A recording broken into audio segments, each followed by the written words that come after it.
आप सभी लोगों का स्वागत है फिर से एक बार क्रिक जोन में। आशा करते हो सभी लोग सही सलामत होंगे। तो चलिए शुरू करते हैं आज का वीडियो, जहां पे आज जो मुकाबला था मुंबई इंडियंस और दिल्ली कैपिटल्स के बीच, और ये डू और डाई वाला मुकाबला था। दोनों ही टीमों के पास मौका था प्लेऑफ में पहुंचने के लिए, और यह मैच जितना दिल्ली के लिए उतना जरूरी था जितना मुंबई इंडियंस के लिए था। मुंबई इंडियंस से जीते तो क्वालिफाई प्लेऑफ के लिए, जबकि दिल्ली कैपिटल्स जीते तो बरकरार रहते हैं प्लेऑफ के लिए, आखिरी मैच तक जाता ये सफर। लेकिन कहीं ना कहीं मुंबई इंडियंस, हालांकि आज टॉस हारे, पहले बल्लेबाजी करने के लिए आमंत्रित किया गया दिल्ली कैपिटल्स द्वारा, और अक्षर पटेल आज थे नहीं।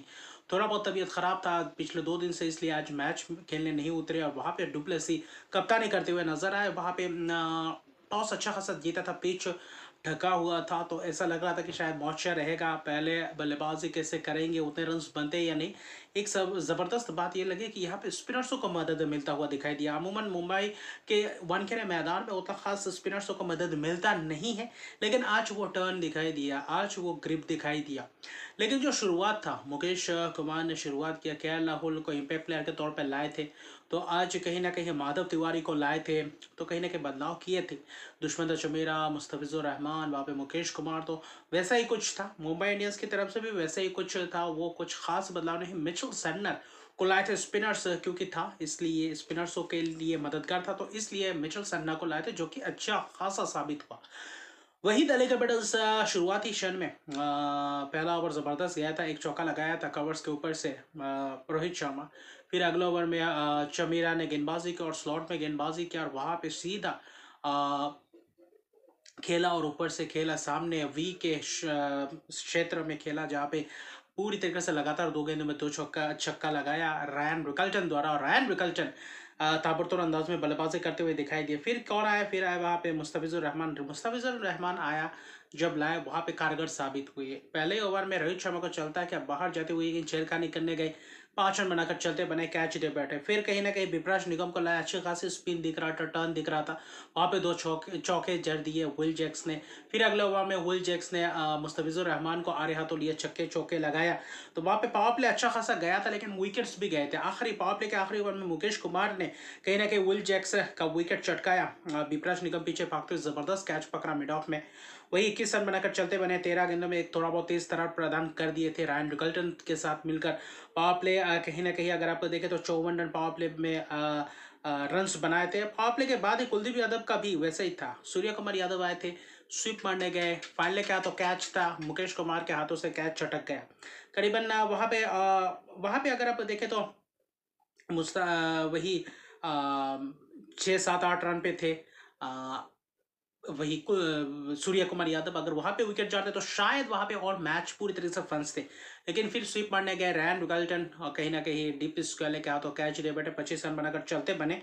लेकिन कहीं ना कहीं तिलक वर्मा आते हैं वहां पे, सूर्य कुमार अच्छी खासी सूझबूझ भरी पारी खेलते हैं, थोड़ा बहुत धीमा सा होता है, बीच में कुछ चौके भी मारते हैं। फिर कुलदीप यादव, विपराज निगम जबरदस्त उनके बीच जुगलबंदी रहता है, अच्छी खासी गेंदबाजी करते हैं लेंथ को, और स्पिनर्स उतना खास बैकवर्ड पे जाकर भी रन्स नहीं आ रहे थे, गैप्स नहीं ढूंढ पा रहे थे, तो वहाँ पे दिक्कत आ रहा था जब जब स्पिनर्स ने गेंदबाजी की। और वही कहीं ना कहीं आज कमी खाली अक्षर पटेल का। अगर अक्षर पटेल रहते तो और 4 ओवर रहता, और बहुत ही जबरदस्त विकेट विकेट गेंदबाजी करते, तो वहां पे मुश्किलात होता, जो कि सैडनर ने आज करके दिखाया। दुष्मंत चमेरा को 1 ओवर के लिए लाया, वहां पे भी छक्का खाया, वहां पे कहीं ना कहीं तिलक वर्मा ने छक्का लगाया, तो वहां पे दुष्मंत चमेरा जब भी मैच खेले इस सीजन बहुत ही खराब प्रदर्शन किया, उतना खास सटीक गेंदबाजी करते हुए दिखाई नहीं दिए। जब जब स्पिनर्स, फिर उसके बाद 2 ओवर्स स्पिनर्स को लाए, कुलदीप यादव और विपराज निगम जबरदस्त किया, मुस्तफिजुर रहमान को भी छक्का लगाया कहीं ना कहीं सूर्य कुमार यादव ने। तो वहां पे कोशिश की थी, एक आध बीच में रन आ रहे थे, लेकिन कहीं ना कहीं 17वें ओवर तक, 18वें ओवर तक बहुत ही रन्स कम आ रहे थे। 15वें ओवर तक देखे तो वैसा रन्स था नहीं, और कहीं ना कहीं अगर आप देखें तो ऐसा लग रहा था कि यहाँ से मैच कितने पास पहुंच सकते हैं, कितना टोटल बना पाती है, क्योंकि कुलदीप यादव, मुकेश कुमार ने भी विकेट चटकाया, हार्दिक पांड्या का विकेट चटकाया, तिलक वर्मा का विकेट चटकाया, कैच दे बैठे तिलक वर्मा 27 रन बनाए, राना बॉल खेल कर गए, फिर हार्दिक पांड्या आए कट खेलने गए, वहां पे पॉइंट के हाथों कैच दे बैठे, चमीरा ने चलता किया, लेकिन वहां पे थोड़ा बहुत रन्स को रोक के रखा था। लेकिन 18वें ओवर तक 132 रन थे, नमन धीर और सूर्या कुमार यादव थे। ऐसा लग रहा था कि शायद क्या रन्स बनेगा, मुझे ऐसा लग रहा है 155 60 तक बन सकते थे। 18 ओवर में 132 रन, 19वां ओवर मुकेश कुमार, और वहां से जो मैच का रुख पलटा, वहां पे जो सूर्य कुमार ने छक्का लगाकर अर्शदीप की पारी तब्दील की। वहां पे लॉन्ग ऑन के ऊपर से, लॉन्ग ऑफ के ऊपर से, एक्स्ट्रा कवर के ऊपर से बेहतरीन अंदाज में छक्का हर दिशा में लगाया, चौका भी लगाया, छक्का भी लगाया, मिड विकेट की तरफ भी चौका लगाया। फिर नमन धीर ने जो 4 गेंदों में जो 20 रन लिए उस ओवर में, तो यानी कि उस ओवर में जो 27 रन आए वो कहीं ना कहीं मैच का रुख पलट दिया। वहां से मुंबई इंडियंस का मोमेंटम बरकरार हुआ। फिर अगला ओवर आखिरी ओवर दुष्मता चमीरा, वहां पे भी कहीं ना कहीं करारा प्रहार, वहां पे सूर्य कुमार यादव ने 2 छक्के 2 चौके लगा दिए थे। और वही कहीं ना कहीं जाते जाते 21 रन आखिरी ओवर में, उन 2 ओवर में 48 रन, यानी कि 180 पे पहुंचा गया। और 73 रन की 40 गेंदों में ताबड़तोड़ अंदाज में बल्लेबाजी, 43 गेंदों में 4 छक्के की मदद से वो आखिरी के 2 ओवर्स में आए थे। और 8 गेंदों में 24 रन जो केमियो पारी खेला था नमन देव, उसके बदौलत कहीं ना कहीं मोमेंटम शिफ्ट हुआ। और वहां पे सूर्य कुमार यादव को भी आत्मविश्वास बढ़ा और वही रन बना गए। 180 पे 5, 2 विकेट भले ही मुकेश कुमार ने चटकाया, लेकिन आखिरी ओवर महंगा था, वरना उससे पहले पावर प्ले ठीक ठाक गेंदबाजी किया था। शमीरा बहुत ही खराब, मुस्तफिजुर ने कोशिश की थी, एक ओवर बीच में थोड़ा बहुत महंगा गया, वरना मुस्तफिजुर रहमान ने जो पावर प्ले में डाला था अच्छी खासी गेंदबाजी की थी, महत्वपूर्ण विकेट चटका कर दिए थे। और विपराज निगम 4 ओवर 25 रन, बहुत ही उम्दा किस्म की स्पेल जो 2 स्पिनर्सों ने किए। Kuldeep Yadav 4 over 22 run 1 wicket, ये 2 स्पिनर्सों के 8 ओवर में जो 47 रन आए, तो वो कहीं ना कहीं रोक के रखा था बीच के ओवर्स में। वही 19वां ओवर और 20वां ओवर मैच का रुख पूरी तरीके से पलट दिया। और कहीं ना कहीं 2 अर्शदीप का पार्टनरशिप, तिलक वर्मा और सूर्य कुमार के बीच 55 रन की पार्टनरशिप, लेकिन तिलक वर्मा और नमन धीर का जो पार्टनरशिप है 57 रन 21 गेंद में, वो कहीं ना कहीं मैच का पूरी तरीके से रुख पलट दिया था। वहां पे स्पिनर्स को मदद मिला था, ऐसा लग रहा था कि पिच में शायद 160-65 के करीब बहुत ही जबरदस्त टोटल रहेगा आज के हिसाब से। लेकिन वहाँ पे 180 ऐसे सूर्य कुमार बोल रहे थे मिड इनिंग्स में कि शायद 10-15 रन बड़ा ज्यादा क्या हो, उस हिसाब से 160 लग रहा था आइडियल टोटल होगा। लेकिन जब शुरुआत है, केएल राहुल को इम्पैक्ट प्लेयर के तौर पे लाया, डुप्लेसी है, वहाँ पे गेंदबाजी किसके साथ शुरुआत किया, वहाँ पे ट्रेंट बोल्ट के साथ शुरुआत किया। पहला ओवर देखिए, पहले ही गेंद में चौका लगाया केएल राहुल ने, फिर डुप्लेसी ने लगाया। ऐसा लगा पहला ओवर में जो 10 रन आए थे, ऐसा लगा कि शुरुआत जबरदस्त है। लेकिन अगला ओवर वहाँ पे दीपक चहर आते हैं, चहलकदमी करते हैं डुप्लेसी, जैसे कि पिछले मैच में किया था गुजरात टाइटंस के खिलाफ। और वहाँ पे मिड ऑन के हाथों कैच दे बैठे, और यहाँ पे लॉन्ग ऑन के हाथों, क्योंकि लॉन्ग ऑन रखा हुआ था इसी शॉट के लिए, और वहां पे फंसाया, वो विकेट गया। फिर अभिषेक पोरेल आया, कुछ रन्स बनाए, फिर ट्रेंट बोल्ट के ओवर में चौका भी लगाया। कहीं ना कहीं केएल राहुल ने कट शॉट मारे, लेकिन केएल राहुल भी निकल कर मारने की कोशिश, बैट हाथ से छूट गया, हल्का सा एज, और वहां पे जबरदस्त कैच, और वही विकेट कहीं ना कहीं दिल्ली कैपिटल्स का महंगा पड़ गया। और वहां पे 2 विकेट जल्दी जल्दी 20 रन के अंदर अंदर, तो पूरी तरीके से डुप्लेसी कप्तान का विकेट आज के मैच के लिए। वहां पे केएल राहुल का महत्वपूर्ण विकेट, जो पिछले मैच में शतक कबीर थे, उन 2 विकेट अगर ले जाते, क्योंकि अक्षर पटेल आज नहीं थे, मिडिल ऑर्डर उतना खास पूरी तरीके से पुख्ता नजर नहीं आ रहे थे, तो वहां पे कहीं ना फंसते हुए दिख रहे थे। दीपक चहर ने अच्छी खासी गेंदबाजी की, वहां पे समीर रिजवी आए, अभिषेक पोरेल के साथ कुछ चौके भी लगाए, लेकिन वहां पे विल जैक्स आए।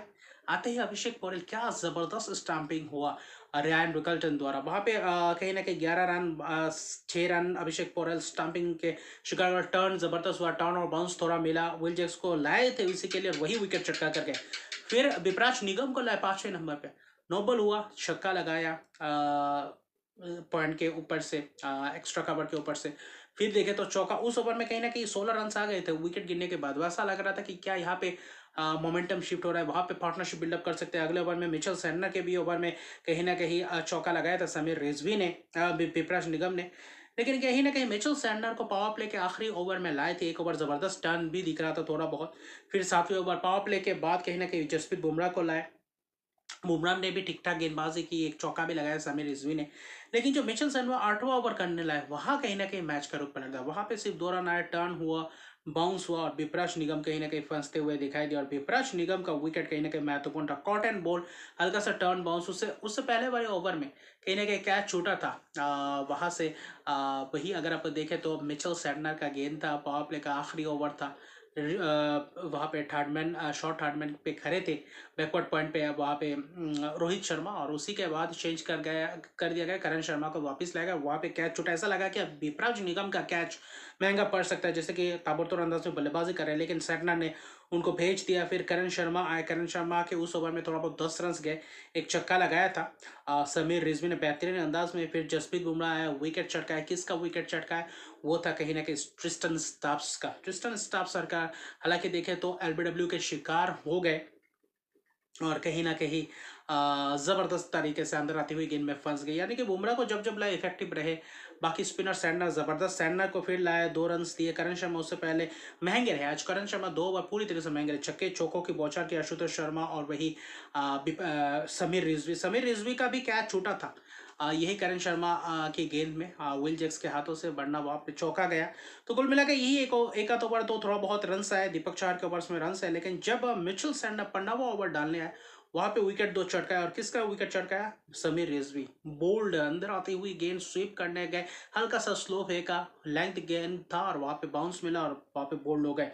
39 रन की एक महत्वपूर्ण पारी खेल के गए, लेकिन आशुतोष शर्मा और समीर रिजवी के ऊपर निगाहें थी और आखिर में आशुतोष शर्मा भी उसी ओवर में कहीं ना कहीं चलते बने। हल्का सा टर्न पड़ के थोड़ा बहुत बाहर, रिकल्टन ने स्टंपिंग और वहां पे बैलेंस नहीं रख पाया, वहां पे 18 रन बनाकर चलते। बाद में बस औपचारिकता ही था।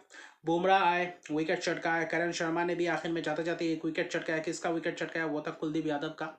और आखिरी ओवर में 19वें ओवर में जाके आखिरी विकेट चटका के बुमराह ने जबरदस्त अंदाज में बोल्ड किया। यॉर्कर लेंथ डिलीवरी बेहतरीन अंदाज में माधव तिवारी को फुलर लेंथ डिलीवरी, स्लोअर और यॉर्कर, और वहां पे कहीं ना कहीं फंसते हुए दिखाई दिया। 18.2 ओवर 121 रन ऑल आउट हो गए। और जहाँ पे चाहिए था कि एक फाइट दिखने वाला था, लेकिन वो हुआ नहीं। रिजवी का ही 39 रन, बाकी पूरी तरीके से तहस नहस कर दिया इन गेंदबाजी रखने। और खासतौर पर मिचेल सैंडनर का जब मौका मिला कॉर्बिन बॉश की जगह पे, 4 ओवर 11 रन 3 विकेट, उमदा किस्म की स्पेल, उमदा किस्म की गेंदबाजी, जबरदस्त टर्न, जबरदस्त विकेट चटकाया।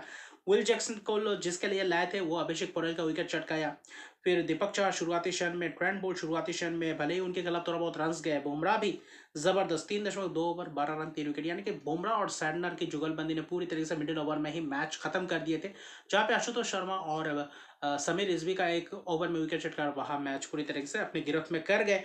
आखिर में मैच जीता 59 रन से। और कहीं ना कहीं इस जीत के साथ साथ कहीं ना कहीं मैं कहूँगा वो सूर्य कुमार यादव के 73 रन की पारी वो कहीं ना कहीं काम आया, आखिर तक मैच को लेकर गया। वो कैच छोड़ना बहुत महंगा पड़ गया, आखिरी 2 ओवर मोमेंटम शिफ्ट कर गया। और नमन दिल की कैमियो पारी ने मुंबई इंडियंस को वापसी करवाया। और बाद में गेंदबाजी में सैंडनर और बुमराह की जबरदस्त गेंदबाजी। तो कहीं ना कहीं दिल्ली कैपिटल्स पहले सीजन के पहले 4 मैचेस में लगातार जीत कर आईपीएल इतिहास में पहली बार हुआ है जहां पे लगातार 4 जीत के साथ शुरुआत करने के बावजूद प्लेऑफ में आप नहीं पहुंच पाए। और यहाँ से ये मैच हारने के साथ साथ आप इस टूर्नामेंट से बाहर हो चुके हैं। अभी मुंबई इंडियंस जो तो चौथा टीम था, मुंबई इंडियंस 2 अंक अर्जित करके अपने इस सीजन होम में आखिरी मुकाबला था, जीत कर कहीं ना कहीं क्वालिफाई कर गए हैं 16 अंकों के साथ। अभी आखिरी मुकाबला है पंजाब किंग्स के साथ। अभी टॉप 2 में आ सकते हैं नहीं, ये बेंगलुरु और कहीं ना कहीं पंजाब किंग्स के मैच के ऊपर थोड़ा बहुत निर्भर करेगा। वरना रन रेट बेहतर है मुंबई इंडियंस का, अगर 18 अंक पे खत्म करते हैं तो वही आज क्वालिफाई कर गया प्लेऑफ्स में। पिछला सीजन 10वें पे खत्म किया था, इस सीजन चौथे नंबर में अभी फिलहाल है। प्लेऑफ हमें प्रवेश कर चुके हैं। आने वाले समय में कैसे प्रदर्शन करते हैं वो महत्वपूर्ण रहेगा, क्योंकि प्लेऑफ के लिए 3 रिप्लेसमेंट की घोषणा कर दी है। तो वो रिप्लेसमेंट कैसे प्रदर्शन करते हैं वो महत्वपूर्ण रहेगा। तो अभी के लिए इतना, अगर तक मेरे चैनल को सब्सक्राइब नहीं किया तो मेरे चैनल को सब्सक्राइब कर दीजिए, लाइक शेयर कमेंट जरूर कीजिए। तब तक के लिए गुड बाय।